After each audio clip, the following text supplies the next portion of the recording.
27 अगस्त 2025। ओम शांति। आज की साकार मुरली। बाप दादा कहते हैं, मीठे बच्चे, अपनी सतोप्रधान तकदीर बनाने के लिए याद में रहने का खूब पुरुषार्थ करो। सदा याद रहे मैं आत्मा हूं, बाप से पूरा वर्षा लेना है। प्रश्न, बच्चों को याद का चार्ट रखना मुश्किल क्यों लगता है? उत्तर, क्योंकि कई बच्चे याद को यथार्थ समझते ही नहीं है। बैठते हैं याद में और बुद्धि बाहर भटकती है, शांत नहीं होती। वह फिर वायुमंडल को खराब करते हैं।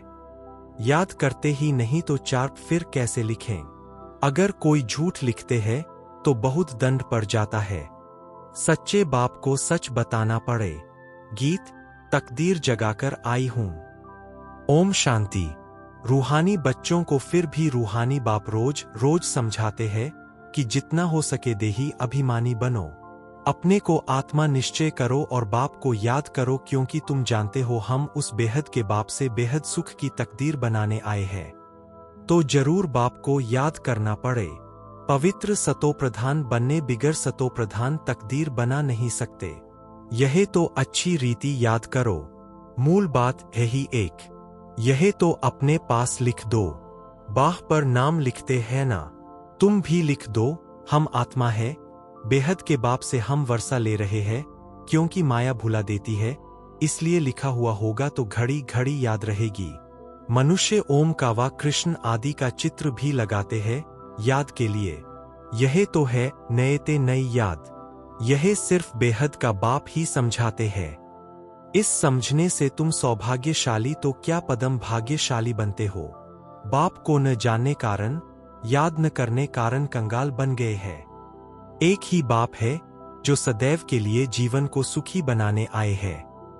भल याद भी करते हैं परंतु जानते बिल्कुल नहीं है। विलायत वाले भी सर्वव्यापी कहना भारतवासियों से सीखे हैं। भारत गिरा है तो सब गिरे हैं। भारत ही रेस्पॉन्सिबल है अपने को गिराने और सबको गिराने। बाप कहते हैं, मैं भी यहां ही आकर भारत को स्वर्ग सचखंड बनाता हूं। ऐसा स्वर्ग बनाने वाले की कितनी ग्लानि कर दी है। भूल गए हैं, इसलिए लिखा हुआ है यदा यदा ही। इनका भी अर्थ बाप ही आकर समझाते हैं। बलिहारी एक बाप की है। अभी तुम जानते हो बाप आते हैं जरूर, शिव जयंती मनाते हैं। परंतु शिव जयंती का कदर बिल्कुल नहीं है। अभी तुम बच्चे समझते हो जरूर होकर गए हैं, जिसकी जयंती मनाते हैं। सत्युगी आदि सनातन देवी देवता धर्म की स्थापना वही करते हैं। और सब जानते हैं कि हमारा धर्म फलाने ने फलाने समय स्थापन किया। उनके पहले है ही देवी देवता धर्म। उनको बिल्कुल ही नहीं जानते कि यह धर्म कहाँ गुम हो गया। अभी बाप आकर समझाते हैं, बाप ही सबसे ऊंच है और किसकी महिमा है नहीं। धर्म स्थापक की महिमा क्या होगी। बाप ही पावन दुनिया की स्थापना और पतित दुनिया का विनाश कराते हैं और तुमको माया पर जीत पहनाते हैं। यह बेहद की बात है। रावण का राज्य सारी बेहद की दुनिया पर है। हद के लंका आदि की बात नहीं। यह हार जीत की कहानी भी सारे भारत की ही है। बाकी तो बाई प्लाट है। भारत में ही डबल सिरताज और सिंगल ताज राजाए बनते हैं, और जो भी बड़े बड़े बादशाह होकर गए हैं, कोई पर भी लाइट का ताज नहीं होता है सिवाय देवी देवताओं के। देवताएं तो फिर भी स्वर्ग के मालिक थे ना। अब शिव बाबा को कहा ही जाता है परमपिता, पतित पावन। इनको लाइट कहा देंगे। लाइट तब दें जब बिगर लाइट वाला पतित भी हो। वह कभी बिगर लाइट वाला होता ही नहीं। बिंदी पर लाइट दे कैसे सकेंगे? हो न सके। दिन प्रतिदिन तुमको बहुत गुहे गुहे बातें समझाते रहते हैं, जो जितना बुद्धि में बिठा सके। मुख्य है ही याद की यात्रा। इसमें माया के विघ्न बहुत पड़ते हैं। भल कोई याद के चार्ट में 50-60% भी लिखते हैं, परंतु समझते नहीं है कि याद की यात्रा किसको कहा जाता है। पूछते रहते हैं, इस बात को याद कहें? बड़ा मुश्किल है। तुम यहां 10 से 15 मिनट बैठते हो, उनमें भी जांच करो, याद में अच्छी रीति रहते हैं। बहुत है जो याद में रह नहीं सकते, फिर वह वायुमंडल को खराब कर देते हैं। बहुत है जो याद में न रहने से विघन डालते हैं। सारा दिन बुद्धि बाहर भटकती रहती है। सो यहाँ थोड़े ही शांत होगी, इसलिए याद का चार्ट भी रखते नहीं। झूठा लिखने से तो और ही दंड पड़े। बहुत बच्चे भूले करते हैं, छिपाते हैं, सच बताते नहीं। बाप कहे और सच न बताए तो कितना दोष हो जाता।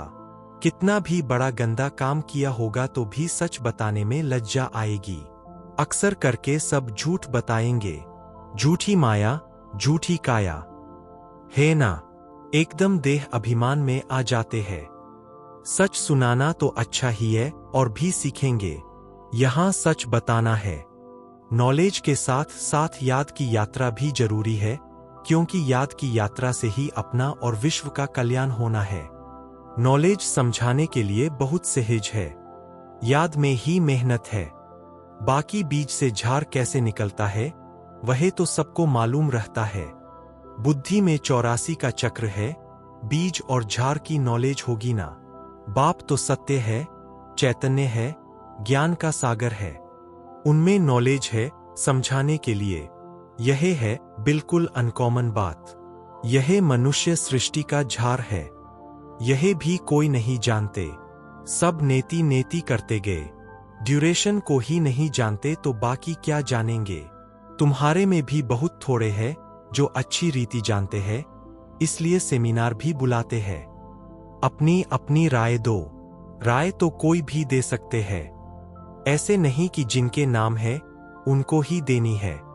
हमारा नाम नहीं है, हम कैसे देवें? नहीं, कोई को भी सर्विस अर्थ कोई राय हो, एडवाइज हो लिख सकते हो। बाप कहते हैं कोई भी राय आए तो लिखना चाहिए।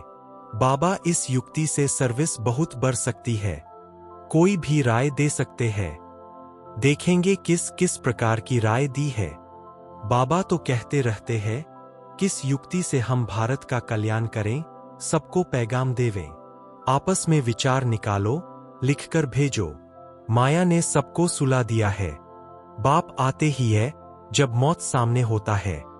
अब बाप कहते हैं सबकी वानप्रस्थ अवस्था है, पढ़ो न पढ़ो मरना जरूर है।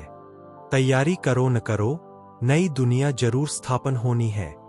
अच्छे अच्छे बच्चे जो है वह अपनी तैयारी कर रहे हैं। सुदामा का भी मिसाल गाया हुआ है, चावल मुट्ठी ले आया। बाबा हमको भी महल मिलने चाहिए। है ही उनके पास चावल मुट्ठी तो क्या करेंगे। बाबा ने मम्मा का मिसाल बताया है, चावल मुट्ठी भी नहीं ले आई, फिर कितना ऊंच पद पा लिया। इसमें पैसे की बात नहीं है, याद में रहना है और आप समान बनाना है। बाबा की तो कोई फी आदि नहीं। समझते हैं हमारे पास पैसे पड़े हैं तो क्यों न यज्ञ में स्वाहा कर दें। विनाश तो होना ही है, सब व्यर्थ हो जाएगा, इससे कुछ तो सफल करें। हर एक मनुष्य कुछ न कुछ दान पुण्य आदि जरूर करते हैं।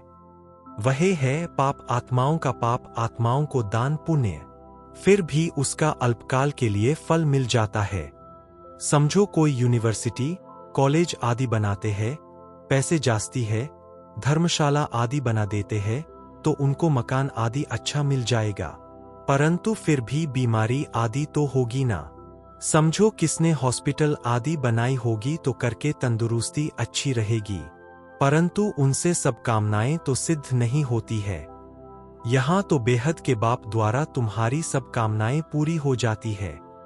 तुम बनते हो पावन तो सब पैसे विश्व को पावन बनाने में लगाना अच्छा है ना। मुक्ति जीवन मुक्ति देते हो सो भी आधा कल्प के लिए।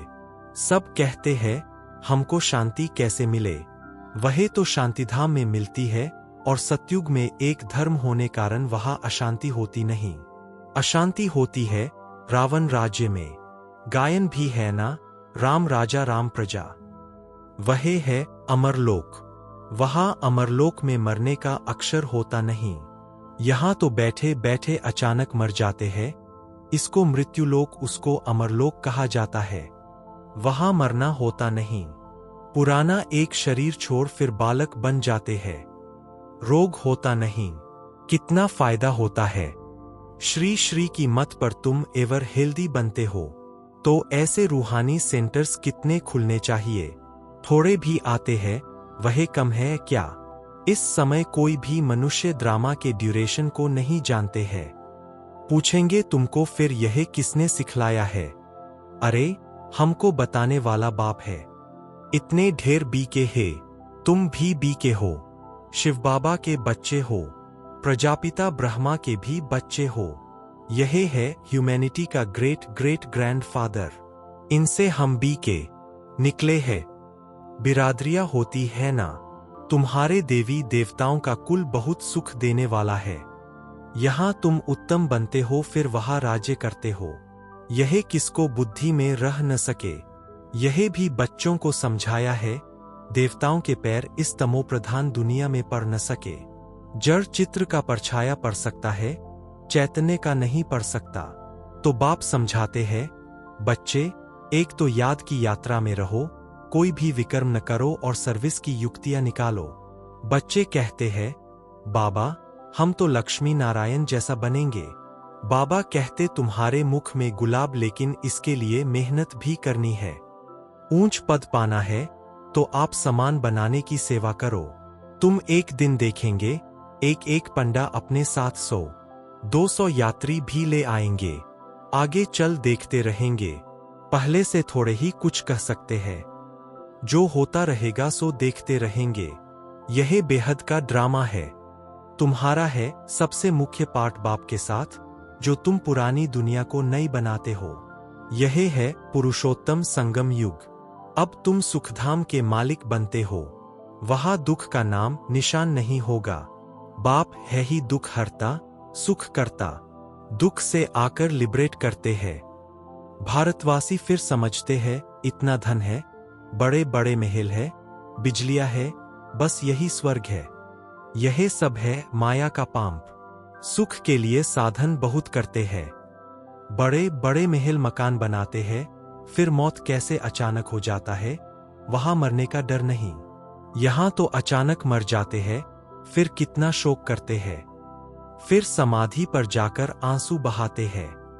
हर एक की अपनी अपनी रस्म रिवाज है, अनेक मत है।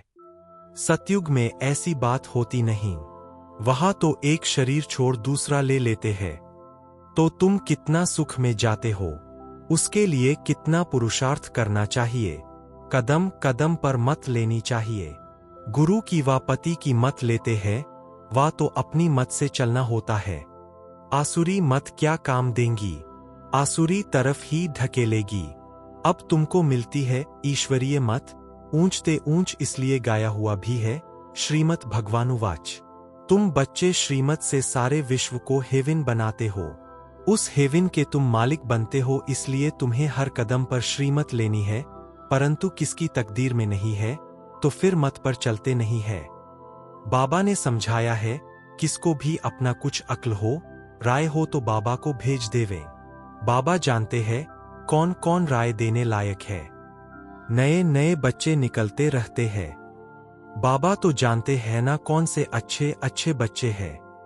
दुकानदारों को भी राय निकालनी चाहिए, ऐसे यत्न करें जो बाप का परिचय मिले। दुकान में भी सबको याद कराते रहें। भारत में जब सतयुग था तो एक धर्म था, इसमें नाराज होने की तो बात ही नहीं। सबका एक बाप है। बाप कहते हैं, मामेकम याद करो तो तुम्हारे विकर्म विनाश हो जाएं, स्वर्ग के मालिक बन जाएंगे। अच्छा, मीठे मीठे सिकी लधे बच्चों प्रति मात पिता बाप दादा का याद प्यार और गुड मॉर्निंग। रूहानी बाप की रूहानी बच्चों को नमस्ते। धारणा के लिए मुख्य सार: 1. श्रीमत पर चलकर सारे विश्व को स्वर्ग बनाने की सेवा करनी है, बहुतों को आप समान बनाना है। आसुरी मत से अपनी संभाल करनी है। 2. याद की मेहनत से आत्मा को सतो प्रधान बनाना है। सुदामा मिसल जो भी चावल मुट्ठी है, वह सब सफल कर अपनी सर्व कामनाएं सिद्ध करनी है। वरदान: एक बाप दूसरा न कोई, इस दृढ़ संकल्प द्वारा अविनाशी अमर भव। जो बच्चे यह दृढ़ संकल्प करते हैं कि एक बाप दूसरा न कोई, उनकी स्थिति स्वतः और सहज एकरस हो जाती है। इसी दृढ़ संकल्प से सर्व संबंधों की अविनाशी तार जुड़ जाती है और उन्हें सदा अविनाशी भव, अमर भव का वरदान मिल जाता है। दृढ़ संकल्प करने से पुरुषार्थ में भी विशेष रूप से लिफ्ट मिलती है। जिनके एक बाप से सर्व संबंध है, उन्हें सर्व प्राप्तियां स्वतः हो जाती है। स्लोगन: सोचना, बोलना और करना तीनों को एक समान बनाओ, तब कहेंगे सर्वोत्तम पुरुषार्थी। अव्यक्त इशारे: सहज योगी बनना है तो परमात्म प्यार के अनुभवी बनो। जिस समय जिस संबंध की आवश्यकता हो, उसी संबंध से भगवान को अपना बना लो। दिल से कहो मेरा बाबा, और बाबा कहे मेरे बच्चे, इसी स्नेह के सागर में समा जाओ। यह स्नेह छत्रछाया का काम करता है, इसके अंदर माया आ नहीं सकती। यही सहज योगी बनने का साधन है।